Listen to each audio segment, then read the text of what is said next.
Welcome back to Dustin's Daily Psalm Reading. We're going to be reading actually today Psalm chapter 14, 15, 16, and 17. This is going to be a good one. All right. Are you ready? Deep breaths. All right. Here we go. Psalm chapter 14. Only fools say in their hearts, there is no God. I should probably just stop right there. Everybody should meditate on that for a minute. I'm just going to say it again. Only fools say in their hearts, there is no God. Don't say that, okay? Otherwise you're a fool. They are corrupt, and their actions are evil. Not one of them does good. The Lord looks down from heaven on the entire human race. He looks to see if anyone is truly wise, if anyone seeks God. But no, all have turned away. All have become corrupt.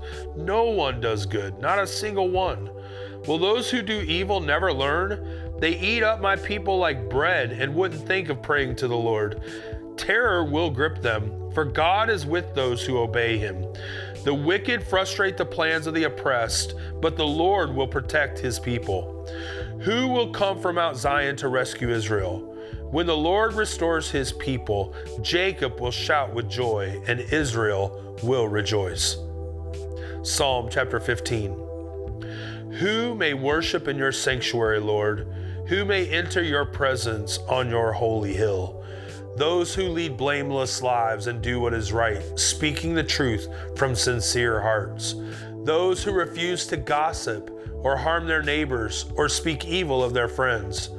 Those who despise flagrant sinners and honor the faithful followers of the Lord and keep their promises even when it hurts. Those who lend money without charging interest and who cannot be bribed to lie about the innocent. Such people will stand firm forever. Psalm chapter 16. Keep me safe, O God, for I have come to you for refuge. I said to the Lord, you are my master. Every good thing I have comes from you. The godly people in the land are my true heroes. I take pleasure in them. Troubles multiply for those who chase after other gods. I will not take part in their sacrifices of blood or even speak the names of their gods. Lord, you alone are my inheritance, my cup of blessing. You guard all that is mine. The land you have given me is a pleasant land. What a wonderful inheritance. I will bless the Lord who guides me. Even at night, my heart instructs me. I know the Lord is always with me. I will not be shaken, for he is right beside me. No wonder my heart is glad and I rejoice. My body rests in safety. For you will not leave my soul among the dead, or allow your Holy One to rot in the grave. You will show me the way of life, granting me the joy of your presence and the pleasures of living with you forever. Psalm chapter 17. O Lord, hear my plea for justice. Listen to my cry for help. Pay attention to my prayer, for it comes from honest lips. Declare me innocent, for you see those who do right. You have tested my thoughts and examined my heart in the night. You have scrutinized me and found nothing wrong. I am determined not to sin in what I say. I have followed your commands, which keep me from following cruel and evil people. My steps have stayed on your path. I have not wavered from following you. I am praying to you because I know you will answer, O God. Bend down and listen as I pray. Show me your unfailing love in wonderful ways. By your mighty power and rescue those who seek refuge from their enemies. Guard me as you would guard your own eyes. Hide me in the shadow of your wings. Protect me from wicked people who attack me, from murderous enemies who surround me. They are without pity. Listen to their boasting. They track me down and surround me, watching for the chance to throw me to the ground. They are like hungry lions, eager to tear me apart, like young lions hiding in ambush. Arise, O Lord, stand against them and bring them to their knees. Rescue me from the wicked with your sword. By the power of your hand, O Lord, destroy those who look to this world for their reward. But satisfy the hunger of your treasured ones. May their children have plenty, leaving an inheritance for their descendants. Because I am righteous, I will see you. When I awake, I will see you face to face and be satisfied. Whew. I absolutely love reading the Psalms. I think it's interesting because, as you're journeying through Psalm, we talk about David just being a man after God's own heart. We talk about David being a worshiper of God.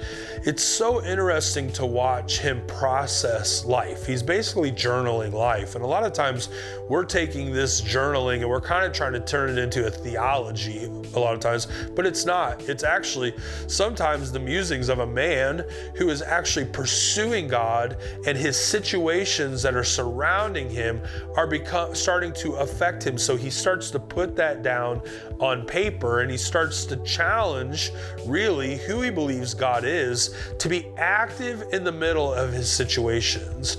That's why it's important for us when we read this, and he makes a statement at the beginning, and it says, only fools say in their hearts there is no God. They are corrupt and their actions are evil. Not one of them does good. And then it says the Lord looks down from heaven on the entire human race.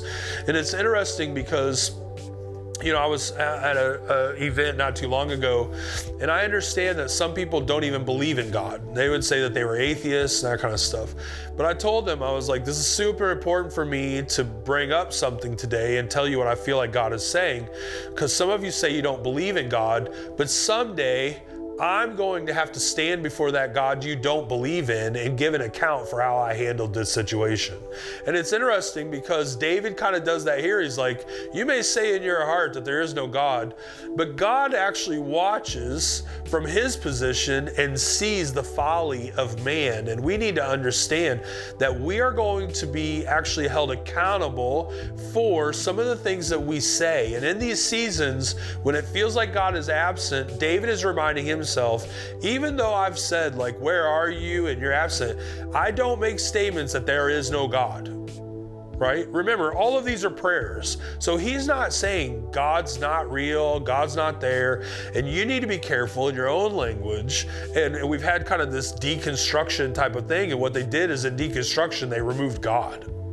It wasn't like they removed some poor theologies or things like that. They basically have removed God from it. And they made their own image of God. And in this, it says, you're a fool if you say in your heart there is no God. And David's even I believe he's really reminding himself in this, because he's not saying, because in other ones, he started out the Psalm, where are you?